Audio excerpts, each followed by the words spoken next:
जय श्री राम। आज जब मैं देखता हूं कि अयोध्या में बन रहे भव्य मंदिर निर्माण एवं 22 जनवरी 2024 को होने वाले भगवान के भव्य प्राण प्रतिष्ठा समारोह की हमारे कुछ हिंदू भाई भी विरोध कर रहे हैं, तो देखकर बड़ी पीड़ा होती है, बहुत बुरा लगता है। मैं आप सब लोगों से निवेदन करूंगा, खास करके उन सनातनी भाइयों से, कि ये ऐसे लोग हमारे हिंदुओं के बीच में कैसे हो सकते हैं। अरे जिस काल की प्रतीक्षा करते करते आज 500 वर्ष व्यतीत हो गए। आप सब लोगों ने देखा, पढ़ा और इतिहास को सुना है, कितनी कठिनाइयां हम लोगों ने झेली है, हमारे देशवासियों ने, हमारे उन हुतात्माओं ने झेली है। आज उनके उस तपस्या को परिपूर्ण होने का समय आया और वर्तमान की इस पूरे लोगों को आज का वह साक्षी बनने का गौरव प्राप्त होने जा रहा है, उस पर भी आप सब लोग बुराई कर रहे हैं, तो यह उचित नहीं। मैं आप सब लोगों से केवल एक ही बात कहूंगा कि इस समय अगर मंदिर निर्माण और भगवान श्री राम लला के प्राण प्रतिष्ठा समारोह की भगवान श्री राम के बुराई करता हुआ कोई व्यक्ति दिखाई देता है, चाहे वह अपना स्नेही हो चाहे अपना अत्यंत प्रिय हो, को इस समय छोड़ देना चाहिए, उसको त्याग देना चाहिए। हमारे आदर्श है भगवान श्री राम। हम भगवान श्री राम को ही बचपन से लेकर आज तक अपने महापुरुषों पूर्वजों से सुनते चले आ रहे हैं। हमारे वह भगवान श्री राम हमारे रग रग में बसे हैं। इस सृष्टि के कण कण में जो परमात्मा बसा हुआ है, जिनकी कृपा से हम लोग इस सृष्टि में मानव बन करके आए हैं, आज उन्हीं भगवान की बुराई और भगवान श्री राम को भी राजनीति में घसीटा जा रहा है और उनके लिए अनेक प्रकार के लोग खड़े होकर तर्क दे रहे हैं। यह उचित नहीं लगता है। मैं आप सब लोगों से केवल एक बात कहूंगा कि जो गोस्वामी तुलसीदास जी महाराज कहे गए ना, उसका आप लोग ध्यान रखें और उन सब पर वही कार्य करें। तजिए ताहि कोटि वैरी सम यद्यपि परम सनेही जाके प्रिय न राम वैदे। जिनके भगवान श्री राम और भगवती माता जानकी के प्रति आसक्ति नहीं, मैं कह रहा हूँ ना हो आसक्ति कोई बात नहीं, आपका नहीं है प्रेम कोई बात नहीं, पर एक सनातनी होने के नाते, सनातन समाज में रहते हुए, भारत में रहते हुए, भारत की रोटी खाते हुए और उन्हीं मर्यादा पुरुषोत्तम, उन्हीं की इस धरती, उन्हीं की इस भारत भूमि में रहकर और उन्हीं भगवान श्री राम की बुराई, उन्हीं के लिए ऐसे ऐसे कटु वचन और उस कार्य को करने वाले हमारे प्रधान सेवक के बारे में तो मैं सोचता हूँ कि ऐसा तो कोई बोल ही नहीं सकता। एक संत वेश में भी कुछ ऐसे ऐसे तथाकथित लोग हैं जो कि इतना अनर्गल प्रलाप और ऐसे कटु वाक्य प्रयोग कर रहे हैं, जिनको देख करके मन में पीड़ा होती है कि हम दूसरों को समझाने तब जाए ना जब हमारे घर के अंदर का व्यक्ति सही समझदार हो।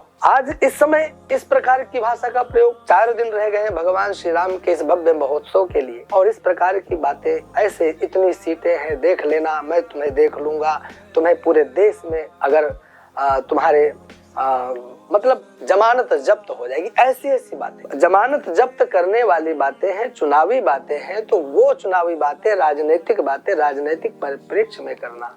आज भगवान श्री राम का भव्य महोत्सव होने जा रहा है, आप उसमें सम्मिलित नहीं हो सकते हैं तो कम से कम इस प्रकार की अमर्यादित भाषा का प्रयोग ना करें। एक चना जैसे भाड़ नहीं फोड़ सकता है, इसी प्रकार एक आपके चिल्लाने से कोई भी व्यक्ति आज के इस कार्य से पीछे नहीं हट सकता है। संपूर्ण देशवासियों ने देखा है, उस संघर्ष को भी देखा है और संघर्ष के पश्चात प्राप्त होने वाले इस समय को भी आज प्राप्त करने जा रहे हैं। इस अवसर पर आप लोग भगवान के इस प्राण प्रतिष्ठा समारोह में प्रार्थना करने, भगवान के चरणों में प्रणाम करें, उनका पूजन करें, प्रधान सेवक के द्वारा किए जा रहे इस भव्य कार्यक्रम की सफलता के लिए भगवान से प्रार्थना करें। हमारे प्रदेश के यशस्वी मुख्यमंत्री जी के द्वारा इतना बेहतरीन कार्य करने के लिए, निर्विघ्न कार्य समाप्ति, इसके लिए भगवान से प्रार्थना करें। इस प्रकार से अपने ही घर में और अपने ही पैर में कुल्हाड़ी मारने का कार्य न करें। तो मैं आप सब लोगों से यही कहता हूं कि वर्तमान में बहुत से ऐसे लोग होंगे जो आपका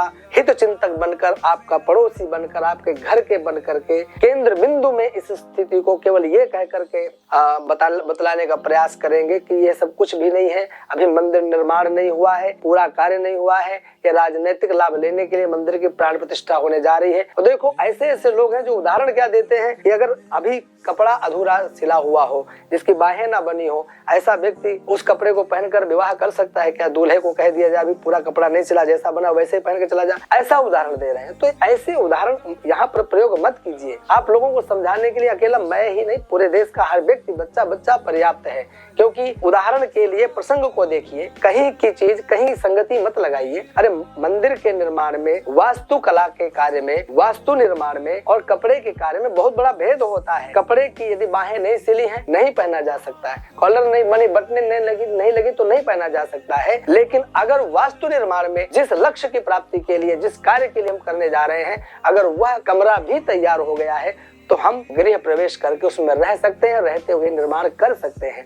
उसमें ऐसा नियम नहीं है कि जितना विशाल निर्माण का संकल्प है, परिपूर्ण हो, बाउंड्री लगे, वृक्षारोपण हो, धूल सफाई हटे, तब जाकर के वहां जाकर मंदिर का भव्य उद्घाटन और वहां की प्राण प्रतिष्ठा करे। ये कहाँ लिखा है? इसलिए ऐसी बातें करना उचित नहीं है। मंदिर के निर्माण में भगवान श्री राम लला को जहाँ विराजमान होना है उस स्थान का निर्माण हो चुका है। वहाँ मार्बल का और सीढ़ियों का संपूर्ण कार्य हो चुका है। अब बाहरी निर्माण है, वो तो 1 साल नहीं 10 वर्ष चलता रहना है, वृक्षारोपण होते रहना है, हरियाली लगेगी, पार्क बनेंगे। अब उन सबकी प्रतीक्षा की जाए क्या? हम समस्त देशवासियों को, समस्त सनातनियों को इतनी जल्दी है कि हमारे इस जल्दी वाले भाव को, शीघ्रता के भाव को हमारे देश के यशस्वी प्रधानमंत्री महोदय समझते हैं। वो हर अंतर मन को समझने लगे हैं कि हमारे देशवासियों को इस काल की बड़ी बेसब्री से प्रतीक्षा है, इसलिए बहुत अच्छा हो रहा है। हम इसकी भूरी भूरी सराहना और प्रशंसा करते हैं। समस्त देशवासी, समस्त सनातनी प्रशंसा करते हैं कि जो कार्य बहुत पहले हो जाना चाहिए उसमें अब विलंब नहीं, अविलंब इस कार्य को हो जाना चाहिए। मैं उसकी प्रशंसा करता हूँ। 22 जनवरी 2024 को हम सभी सनातनी, समस्त देशवासी भव्य भगवान के इस प्राण प्रतिष्ठा समारोह के साक्षी बनेंगे। और जिनको मिर्ची लग रही है उनकी मिर्ची तो कभी जाने वाली है नहीं। उनके लिए तो हम भगवान से प्रार्थना करेंगे कि उनको भी भगवान सद्बुद्धि दे, वह भी भगवान के चरणों में